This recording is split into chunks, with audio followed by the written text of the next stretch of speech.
Halo, bertemu lagi dengan saya Lia Marliani dan pada kesempatan ini kita akan bahas topik penapisan fitokimia, salah satu pokok bahasan untuk mata kuliah metode pemisahan bahan alam. Oke, jangan lupa untuk like di situ dan subscribe channel YouTube ini. Oke, bicara mengenai penapisan fitokimia, ya, ini tidak terlepas dari kandungan-kandungan senyawa bahan alam. Ya, kandungan-kandungan senyawa bahan alam. Ya, misalkan ini ada suatu tanaman obat atau suatu simplisia. Di sini mengandung quinon, mengandung saponin, mengandung alkaloid, terpenoid, olefenol, flavonoid, ataupun senyawa tanin. Ya, oke. Kandungan-kandungan senyawa ini akan terdeteksi dengan mudah dengan melakukan penapisan fitokimia. Jadi penapisan fitokimia ini basically adalah merupakan suatu langkah untuk memberikan gambaran kandungan senyawa bahan alam, atau penapisan fitokimia ini adalah analisis kualitatif identifikasi kandungan senyawa dalam sampel atau di dalam bahan alam. Ya, oke. Dalam identifikasi tersebut tentu akan menghasilkan reaksi positif, ya, yang menunjukkan adanya senyawa di dalam bahan alam kita, atau reaksi negatif yang menunjukkan tidak adanya kandungan senyawa di dalam bahan alam kita, walaupun bisa jadi ada positif ataupun negatif palsu. Untuk yang positif palsu itu bisa terjadi ketika misalkan kita lakukan penambahan reaksi untuk golongan senyawa A, dia memberikan reaksi yang positif, padahal nyatanya di dalam bahan alam kita itu tidak mengandung senyawa A. Ya, atau sebaliknya, di dalam bahan alam kita tidak mengandung senyawa B, tapi ketika di dalam senyawa bahan alam kita mengandung senyawa B, tetapi ketika kita tambahkan reaksi untuk senyawa B, dia tidak bereaksi, menunjukkan reaksi negatif. Itu menunjukkan reaksi negatif palsu. Ya, nah, untuk penapisan fitokimia ini juga akan berguna juga sih di dalam pengarah isolasi senyawa. Jadi kita tahu kandungan senyawa apa saja yang ada di dalam sampel kita. Nah, bicara mengenai pemilihan metode, tentu kita akan memilih metode tersebut berdasarkan berbagai faktor. Ya, pertimbangan. Contohnya adalah tentu kita ingin pilih yang metodenya sederhana atau metodenya yang cepat, peralatan yang dibutuhkannya sedikit, selektif. Nah, dan diharapkan sih dari metode penapisan ini, metodenya itu adalah yang memiliki limit deteksi yang diketahui. Jadi secara kuantitatif dia terukur gitu loh limit deteksinya, untuk menghindarkan tadi yang negatif palsu. Karena ada kalanya negatif palsu itu terjadi karena kandungan senyawanya yang sangat kecil. Ketika kita gunakan suatu metode penapisan fitokimia, dia tidak limit deteksinya itu mesti tinggi gitu, jadi tidak terdeteksi. Ya. Dan jika memungkinkan, kita inginnya sih memang memberikan info tambahan mengenai ada atau tidaknya senyawa tertentu, karena biasanya penapisan fitokimia ini adalah atau screening fitokimia ini kita lakukan untuk golongan senyawa besar. Ya, cara sederhana, cepat, peralatan yang diperlukan sedikit, selektif, 4 ini saja sudah terpenuhi, biasanya jalan sih metode yang kita gunakan, ya, walaupun mereka diharapkan 6-nya terpenuhi. Oke, untuk penapisan fitokimia yang akan kita bahas di sini, kita batasi untuk beberapa senyawa metabolit sekunder, ya. Karena yang untuk metabolit primer mungkin itu sudah dibahas di dalam biokimia, dan itu memang applicable untuk senyawa bahan alam juga. Ya, jadi yang kita akan bahas adalah untuk senyawa alkaloid, flavonoid, polyphenol tanin, saponin, quinon, terpenoid, dan steroid. Ya, ini beberapa metabolit sekunder yang ada di dalam bahan alam. Oke, kita bahas satu-satu. Untuk penapisan alkaloid, ini dia dilakukan dengan menggunakan beberapa prinsip dari sifat-sifat alkaloid itu sendiri. Jadi si alkaloid ini kan dia punya atom N, ya, atau N heterosiklik, ya, dia punya N heterosiklik, jadi di dalam siklik N itu, dan dia punya pasangan elektron bebas nih, dan bisa membentuk kompleks dengan logam berat. Itu ciri dari senyawa alkaloid. Walaupun tidak semua sih sebenarnya alkaloid N-nya itu heterosidik. Ya, oke. Lalu alkaloid itu di dalam bahan alam itu dia ada yang dalam bentuk bebas. Maksudnya dalam bentuk bebas itu dia tidak terikat dengan asam. Nah, dia sifatnya basa. Ada juga yang terikat dengan asam. Nah, itu sifatnya garam. Dan itu kelarutannya itu berbeda. Kalau yang dalam bentuk basa lebih mudah larut dalam pelarut organik. Kalau dalam bentuk garam, dia lebih mudah larut di dalam pelarut bersifat air. Contohnya dalam asam ataupun dalam air. Ya. Yang dalam bentuk garam itu mudah larutnya. Oke. Nah, reaksi contoh reaksinya misalkan Damayer, Dagrandov, Wagner, Bucadat, Heger, Silber ini adalah reaksi-reaksi yang biasanya mengendapkan alkaloid. Ya, jadi si reaksi pengendap alkaloid itu dia pasti punya sifat bereaksi dengan senyawa alkaloid, ya, dengan senyawa basa yang membentuk garam yang tak larut. Ya, jadi kalau reaksinya adalah merupakan asam silikotungstat, fosfomolibdat, fosfotungstat, ini kan nanti akan membentuk garam nih dengan alkaloid, membentuk garam silikotungstat, garam fosfomolibdat dan garam fosfotungstat, di mana si asam organik ini adalah merupakan asam yang tidak larut. Jadi terbentuk endapan. Atau si reaksinya itu mengandung logam-logam berat yang nanti dia akan bereaksi dengan alkaloid membentuk kompleks yang tak larut tadi, gitu loh ya. Jadi kompleksnya terbentuk dengan nitrogen melalui nitrogen alkaloid, nitrogen heterosidik yang ada di dalam alkaloid. Nah, contohnya Damayer, Dagrandov ataupun Wagner. Nah, tadi bahwa reaksi asam organik dengan basa alkaloid ini akan membentuk garam yang tak larut. Ya, tadi sudah dijelaskan. Ini kita amati nih prosedur untuk penapisan alkaloid. Ya, di dalam praktikum ada beberapa prosedur penapisan alkaloid. Ya.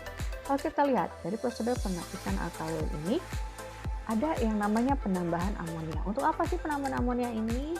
Ini adalah proses pembasahan, di mana ini kita ingin memisahkan basa alkaloid. Ya, jadi alkaloid yang di dalam bentuk garamnya ketika dengan penambahan amonia itu akhirnya dibasahkan. Jadi dia ada dalam bentuk basa bebasnya. Dan tentunya dalam bentuk basa bebas dia akan tertarik di dalam kloroform. Jadi ketika kita tambahkan kloroform dia akan tertarik dalam kloroform tersebut. Ya, jadi ada di dalam filtratnya. Namun filtrat ini juga tentu tidak hanya mengandung alkaloid. Beberapa golongan senyawa itu mudah larut juga di dalam pelarut organik. Nah, untuk memisahkannya kita tarik lagi dengan asam. Kita reaksikan dengan asam hingga membentuk garam. Hanya alkaloid loh yang bisa membentuk garam dengan asam ini, gitu. Jadi membentuk dalam bentuk garamnya. Dalam membentuk garamnya dia akan lebih mudah di dalam larutan berair. Atau sini dia akan tertarik di dalam lapisan asam. Makanya ini yang akan dilakukan untuk pengujian. Ya, untuk pengujian baik itu menggunakan reaksi Dagrandov, Mayer ataupun Wagner. Ya, masing-masing itu beda-beda untuk reaksi tersebut. Ya, jadi untuk reaksi Dagrandov itu terbentuk endapan merah bata, kalau yang Mayer itu endapan putih, untuk yang Wagner itu endapan coklat muda kuning. Bagaimana endapan itu bisa terbentuk? Nah, tergantung dari komposisi dari reaksi tersebut. Untuk yang reaksi Mayer itu komposisinya kan dia ada straksa klorida, kemudian ada kalium iodida. Nah, di dalam reaksi itu nanti akan menghasilkan kalium tetraiodomerkurat. Nah, kalium tetraiodomerkurat ini yang akan membentuk nanti bereaksi dengan nitrogen yang ada di dalam alkaloid, membentuk kalium alkaloid. Endapannya adalah endapan putih. Ini untuk reaksi Mayer. Ya, lain halnya dengan reaksi Wagner. Endapan coklat muda kuningnya ini terbentuk dari kompleks reaksi dari alkaloid dengan kalium iodida dan iodium yang ada di dalam reaksi tersebut. Ya, endapannya coklat muda kuning, kompleks yang sama. Ya, kemudian untuk reaksi Dagrandov juga begitu. Ya.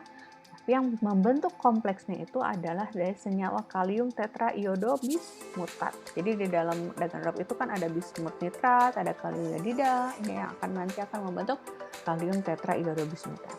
Nah, endapannya adalah endapan warna merah bata. Oke. yang bereaksi dengan logam-logam berat membentuk kompleks yang tidak larut, atau misalkan membentuk uh, garam yang tidak larut, itu sebenarnya bukan hanya alkaloid ya, protein, tanin, ataupun senyawa-senyawa non nitrogen yang memiliki karbonil terkonjugasi ataupun lakton ini akan mengendap dengan adanya logam berat ya. Tanin juga kan ketika kita reaksikan ini akan menghelat ion logam ya, membentuk senyawa yang tak larut ya.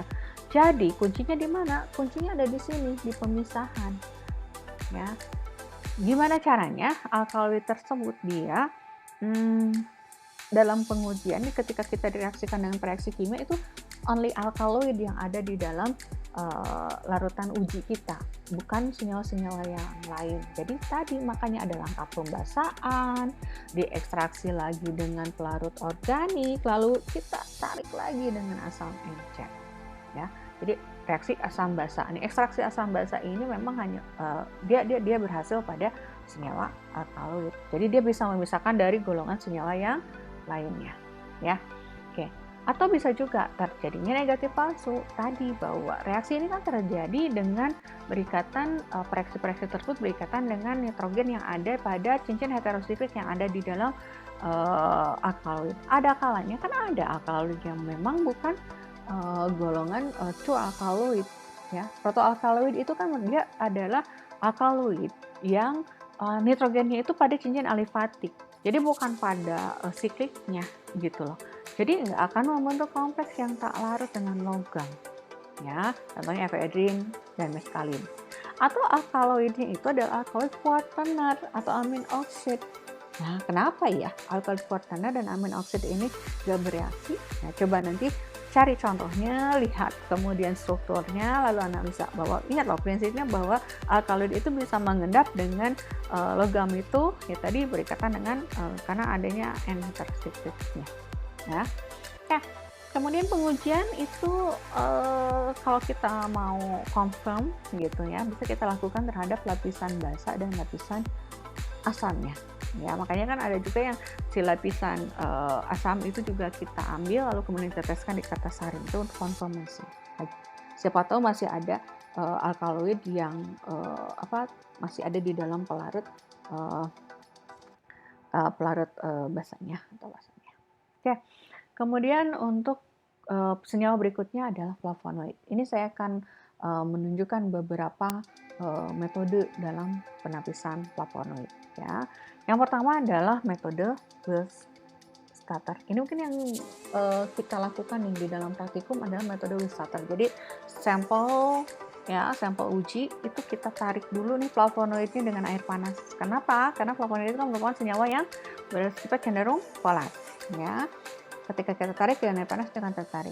Ya, senyawa-senyawa polar lain juga seperti halnya saponin, quinone, tanin juga itu akan tertarik. Jadi si larutan ini bisa kita gunakan juga untuk pengujian golongan senyawa yang tersebut. Ya. Lalu kemudian di sini ada penambahan asam.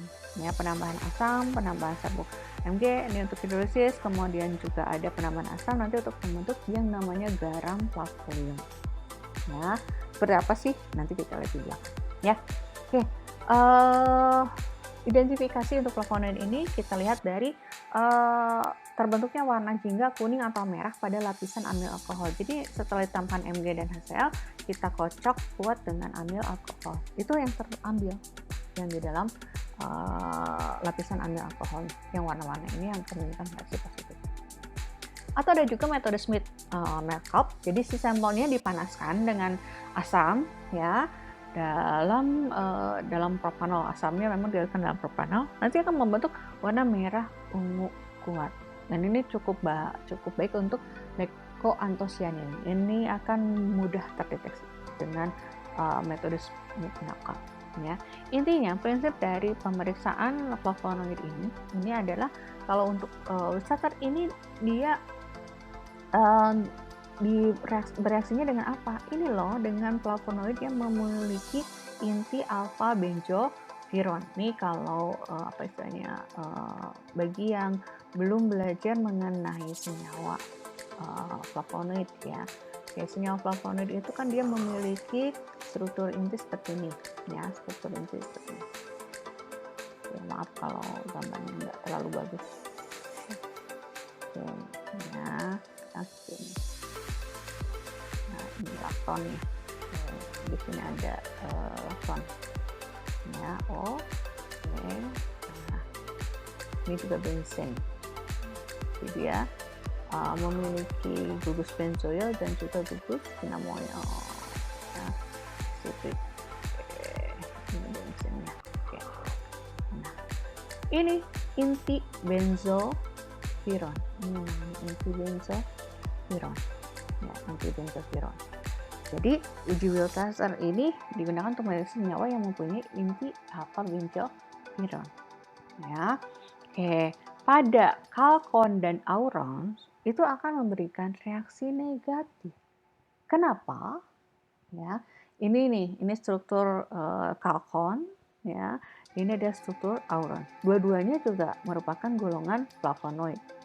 Oke. Ya, terjawab ya. Kenapa kok dia memberikan reaksi negatif? Ini ada benzofironnya enggak? Ini ada benzofironnya enggak? Ya, benzofiron, benzen dengan lakton cincin. Nah, ya, oke, kalkon dan auron enggak ini. Jadi akan bereaksi. Oke. Terbentuknya garam flavolium pada uji flavonoid ini yang melakukan reaksi seperti ini. Jadi dengan adanya asam HCl ini akan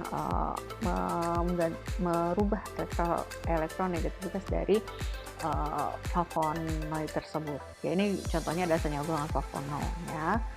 Jadi ini akan menambah elektrositas dari flavonoid. Jadi nanti karena apa? Karena nanti hidrogen ini kan tetap sini. Ini akan negativitasnya akan berubah. Nah, dan ini nanti akan membentuk garam nih klorida yang di sini ya, terikat dengan ion flavonolnya membentuk garam flavilium. Garam flavilium ini adalah warnanya merah tua. Nah, ini yang nanti akan bisa teruji tadi yang metode Oke. Untuk pemeriksaan saponin. Tahu nggak apa itu senyawa saponin? Saponin itu adalah merupakan senyawa glikosida triterpenoid, yang mana dia itu memiliki sifat surfaktan atau dia bisa menurunkan tegangan permukaan. Dia tuh bisa membentuk dengan pengocokan kuat, dia bisa membentuk buih atau membentuk busa. Ini nih yang dipakai nanti sebagai prinsip untuk uji saponin. Saponin juga punya sifat menghemolisis darah. Jadi ketika direaksikan dengan darah, dia bisa memberikan reaksi hemolisis. Dan reaksi hemolisis ini juga kita bisa aplikasikan untuk pengujian saponin. Oke, jadi untuk prosedur penapisan saponin yang sederhana itu adalah dengan metode Vogt. Ya, metode Vogt yang si larutan tadi yang diambil dari larutan uji untuk flavonoid ya. Yang ditarik dengan air panas itu kita kocok kuat aja, kocok kuat vertikal 10 detik lalu diamkan. Terbentuk busa stabil enggak? Ini karena kalau misalkan hanya terbentuk busa biasa itu kan air aja dikocok biasa terbentuk busa. Nah, kalau yang positif saponin itu akan terbentuk suatu busa stabil, biasanya lebih dari 1 cm selalu sampai lebih lah ya. Nah, busanya tersebut juga ketika kita tambahkan asam ini tetap akan ada. Jadi memang kuat itu busanya. Ya, karena dan ini sifat pembusaan ini juga digunakan nih, saponin biasanya digunakan untuk aplikasinya misalkan untuk dulu beberapa bahan alam yang mengandung saponin ini digunakan untuk mencuci nih seperti hanya biji rerak gitu ya. Oke.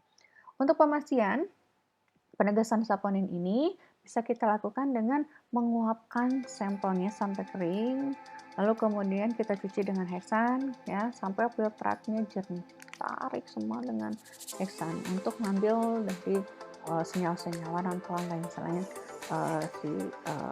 agripon dari saponin. Kita ambil. Nanti residu yang tertinggalnya tambahkan dengan kloroform, lalu tambahkan dengan natrium sulfat anhidrat atau disarin.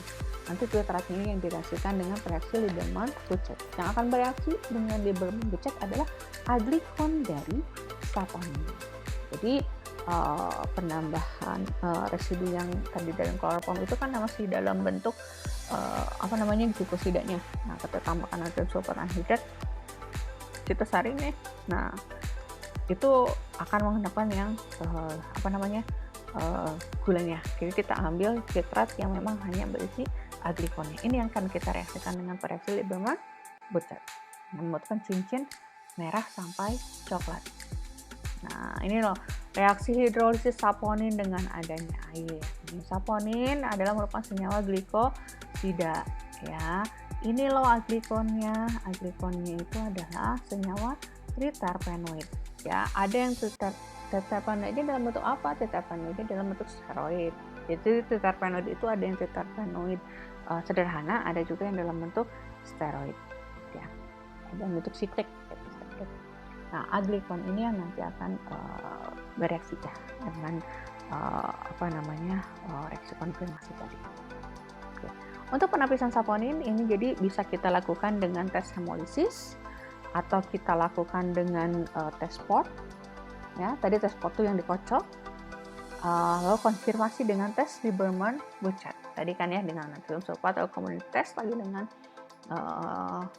natrium sulfat akhirnya kita tes lagi, lalu kemudian dengan reaksi Lieberman-Butzer. Jadi nih kalau misalkan dengan tes hemolisisnya dia positif ya, tes sportnya positif, lalu LB-nya biru atau hijau, berarti si aglikonnya itu kemungkinan adalah steroidal ya, karena steroid akan bereaksi biru atau hijau kalau direaksikan dengan Lieberman-Butzer ya. Oke, kalau misalkan warnanya merah, pink atau ungu, berarti aglikonnya adalah triterpenoid ya. Jadi saponinnya adalah saponin triterpenoid, bukan saponin steroidal. Nah, kalau misalkan dengan LB-nya negatif, kuning pucat gitu ya, ini saponinnya tetap positif karena hemolisis dan portnya positif, namun aglikonnya kemungkinan adalah bentuk heterosida dari sterol ataupun triterpenoid ya. Jadi banyak ikatan glukosidanya ya. Oke. Ketika dites hemolisis ini antara positif negatif. Ketika dites port negatif. Di LB positif. Walaupun gitu ini bukan saponin. Karena dengan tes port, dengan tes hemolisisnya dia tidak memberikan pemastian. Ya, ini bisa jadi ini hanya triterpen, sterol atau senyawa polisiklik bebas lainnya. Ya. Kalau hemolisis port negatif itu jelas juga tidak ada saponin. Ya, kemudian kalau tes portnya positif, setelah ditambahkan natrium karbonat dan dikocok, ya, tes hemolisisnya negatif. LB-nya belum tidak memberikan kepastian. Ini tetap itu mungkin bukan adanya saponin. Bisa jadi itu adalah merupakan asam triterpen. Nah, itu penapisan untuk saponin. Oke, lalu kemudian penapisan untuk senyawa lain nih. Ini senyawa apa ya? Oke, bagi yang belum tahu, ini adalah merupakan senyawa quinon ya.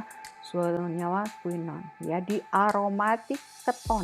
Senyawa quinon itu adalah merupakan senyawa di aromatik keton. Oke, kalau mau senyawa quinon itu apa? Ada di video fitokimia, di mata kuliah fitokimia tentang quinon ya. Nanti bisa dicek. Oke. Bagaimana penapisan quinon ini? Ya, untuk penapisan fitokimia untuk senyawa quinon, kita bisa menambahkan larutan natrium hidroksida. Ya, natrium hidroksida. Jadi yang tadi sama seperti hanya untuk larutan uji untuk flavonoid, kan tadi kita bagi ada yang untuk uji flavonoid, saponin, quinon juga sama, kita bisa menggunakan larutan tersebut karena larut di dalam air panas ya, dengan penambahan natrium hidroksida. Dalam kondisi basah, senyawa quinon ini dia akan memberikan senyawa berwarna merah. Ya, dalam kondisi basah dia warnanya merah ya. Oke, tapi ini juga bisa sih memberikan reaksi positif pasu dengan adanya tanin. Nah, terus gimana cara memastikannya? Maka pemeriksaannya itu kita lanjutkan nih dengan penambahan gelatin. Ya, tanin dengan protein itu akan mengkoagulasi protein. Jadi nanti taninnya akan mengendap. Ketika kita saring, endapannya adalah endapan tanin dengan gelatin ya. filtratnya ini yang kalau memang kita ujikan lagi dengan natrium hidroksida berwarna merah, berarti memang iya itu mengandung quinol. Tapi kalau kita filtratnya ini kita tambahkan natrium hidroksida tidak positif, ya tidak terbentuk warna merah, maka itu tidak ada quinol. Ya, jadi memang di dalam filtrat ini proses penambahan gelatin itu untuk memisahkan antara tanin dengan quinolnya. Nah, penapisan quinol lain adalah dengan reaksi Bontrager. Ya, sama juga ini sih direaksikan dengan basa juga, itu dengan kalium hidroksida, namun ditambahkan dengan hidrogen peroksida untuk hidrolisis ini teh. Ya, jadi setelah dingin, disaring, diasamkan dengan 10 tetes asam asetat, lalu diekstraksi dengan benzen. Nanti lapisan benzennya itu yang diekstraksi dengan amonium hidroksida. Warna merah pada lapisan alkali. Jadi si quinol kan pada lapisan alkali itu atau pada kondisi basa dia akan memberikan warna merah. Ya, penambahan kalium hidroksida, hidrogen peroksida, asam. Ya, ini sebenarnya adalah karena sebagian besar tuh beberapa quinol itu adalah bentuk glikosida. Jadi kita hidrolisis dulu tuh, kita lepasin gulanya. Nanti aglikon ini yang akan bereaksi dalam suasana basa memberikan warna senyawa yang berwarna merah. Golongan besar senyawa lain adalah senyawa golongan polifenol dan atau tanin ya, dan atau tanin ya. Jadi sebenarnya kayak flavonoid, kemudian quinol itu juga ada beberapa yang merupakan tergolong dalam senyawa polifenol ya.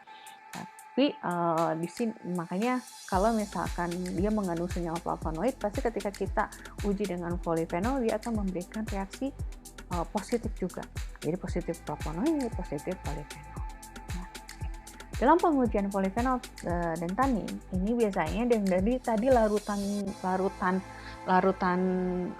uji yang dalam pengujian flavonoid itu kita reaksikan dengan FSCl3 1%. Ya.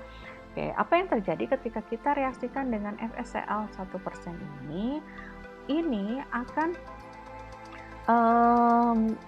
membentuk reaksi ya. FSCl ini dia akan bereaksi dengan senyawa fenolat. Di sini kan fenolat itu adalah gugus fenil yang fenil terhidroksi. Nah, akan membentuk kompleks antara Fe dengan fenil tadi ya, dengan fenilnya tadi. Ini yang memberikan warna apa? Warna ini warnanya adalah warna biru kehitaman, jadi warna gelap. Kita tambahkan FSCl3 terbentuk warnanya berubah warna ya. Kenapa? Karena ini terbentuk kompleksnya ya. Nah, tanin ya akan bereaksi positif dengan penambahan FSCl3. Tapi kan senyawa polifenol bukan hanya tanin, senyawa lain juga ada yang merupakan golongan senyawa polifenol. Jadi untuk membedakan apakah ini polifenolnya adalah senyawa tanin atau polifenolnya tidak mengandung senyawa tanin gitu ya, ini kita tambahkan larutan gelatin. Jadi larutan C tadi selain direaksikan dengan FSCl3, kita juga ada satu tabung reaksi juga yang kita tambahkan gelatin. Kan tanin teh bereaksi dengan protein membentuk koagulan, yaitu endapan putih yang menunjukkan adanya tanin. Nah, jadi tanin pasti akan membentuk kopolimer yang mantap, tidak larut dia di dalam air. Ya, jadi ini untuk membuktikan adanya tanin. Lalu penapisan berikutnya adalah penapisan untuk senyawa terpenoid steroid. Ya, penapisan umum untuk senyawa terpenoid steroid. Senyawa ini adalah merupakan senyawa yang bersifat non-polar, sehingga penarikan senyawa dari sampelnya kita lakukan menggunakan pelarut yang non-polar, yaitu kita gunakan di sini ether, ya, ether. Nanti filtratnya itu kita uapkan, jadi kita bikin ekstrak keringnya. Nanti yang di dalam residunya ini yang kita tambahkan reaksi Lieberman-Bucek, ya, Lieberman-Bucek. Apa sih komposisi dari Lieberman-Bucek? Yaitu asam asetat anhidrat dan asam sulfat pekat 19:1. Ada juga sih yang 4:1 bikin komposisinya itu atau 16:1 ya. Tapi yang jelas di situ komposisinya ada asam asetat anhidrat dan juga ada asam sulfat pekat. Untuk apa itu? Ya, nanti di reaksinya akan kita lihat ya. Oke, terbentuknya warna merah ungu itu menunjukkan adanya terpenoid, dan terbentuknya warna hijau biru menunjukkan adanya steroid. Namun pengujian ini hanya conclusion ini hanya bisa kita lakukan kalau memang udah dalam bentuk isolat ya. Karena kalau dalam bentuk masih dalam bentuk ekstrak ya, kemungkinan di dalam ekstrak atau di dalam bahan alam itu dia mengandung triterpenoid dan steroid bersamaan itu sangat besar, sehingga nanti reaksi warnanya itu akan menutupi reaksi warna yang lainnya. Ya, contohnya dia punya triterpenoid yang cukup banyak dan juga dia mempunyai steroid nih. Jadi warna merahnya ya nyampur nih dengan warna biru yang reaksi steroid, jadi merah dengan biru, jadinya warnanya jadi ungu. Sehingga kita ini mengandung triterpenoid, mengabaikan steroidnya, padahal sebenarnya ada steroidnya, gitu kan, merah dan biru jadinya ungu ya. Nah, prinsipnya apa untuk triterpenoid steroid ini? Jadi reaksi LB ini akan memberikan perpanjangan gugus kromofor, ya, gugus yang memberikan memberikan warna, ya. Karena ikatan antara pengogregasi itu dengan adanya adisi dari gugus asetil di C3. Kayak tadi komposisi dari reaksi LB itu kan salah satunya adalah asetat anhidrat.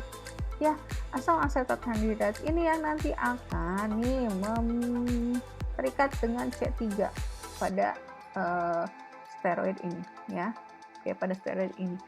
Sehingga nih gugus kromofornya jadi bertambah kan, karena dia punya ikatan lengkap terkonjugasi nih, gugus asetil yang dari asetat anhidratnya ya. Ini yang nanti akan membentuk warna tadi karena adanya perpanjangan gugus kromofor. Oke, kemudian ini saya sisipkan lagi nih, ada satu senyawa yang lazim juga, adalah senyawa kumarin ya. Jadi senyawa kumarin ini bagi yang tidak tahu, ini adalah merupakan derivat dari benzoalfaviron ya, derivat dari benzoalfaviron senyawa kumarin ya. Oke, jadi kalau dilihat sih tadi sebenarnya senyawa kumarin juga bisa bereaksi positif juga sih dengan reaksi flavonoid, karena dia punya sama benzopiron juga gitu ya. Oke. Nah, senyawa kumarin ini bisa kita reaksikan dengan deteksinya itu dengan reaksi menggunakan natrium hidroksida. Gimana caranya, ya kan? Jadi si kumarin ini sebenarnya ada merupakan senyawa yang mudah berfluoresensi. Jadi pendeteksiannya itu sangat mudah kita lakukan dengan sifatnya yang dia mudah berfluoresensi pada sinar UV ya, ketika diamati di bawah sinar UV. Jadi caranya si sampel itu kita basahkan ya, dibasahin dulu, lalu kemudian tabungnya ditutup dengan kertas saring yang udah dibasahkan juga dengan larutan natrium hidroksida. Nanti kan kumarin ini adalah merupakan senyawa volatil, ketika dengan pembasahan ini dia menguap, apalagi ketika dengan dipanaskan dalam penanas air beberapa menit menguap. Nah, kumarinnya akan terjebak di dalam kertas saring. Nah, nanti yang akan kita tempatkan di bawah sinar UV, itu yang akan kita lihat. Ya. Seadanya senyawa kumarin nanti ada bercak fluoresensi hijau kekuningan, karena memang kumarin ini dia sangat mudah berfluoresensi. Oke. Mungkin itu ada beberapa analisanya. Untuk beberapa pertanyaan yang belum terjawab tadi di dalam itu, mari kita diskusikan di dalam diskusi. Ya, silakan Anda tulis jawaban dari beberapa pertanyaan tadi yang belum terjawab, ataupun mungkin ada yang ingin ditanyakan, silakan Anda masukkan di dalam chat di diskusi di e-learning. Oke, sekian untuk topik kali ini. Sampai ketemu di pembahasan berikutnya. Jangan lupa untuk klik like dan subscribe untuk video ini. Terima kasih.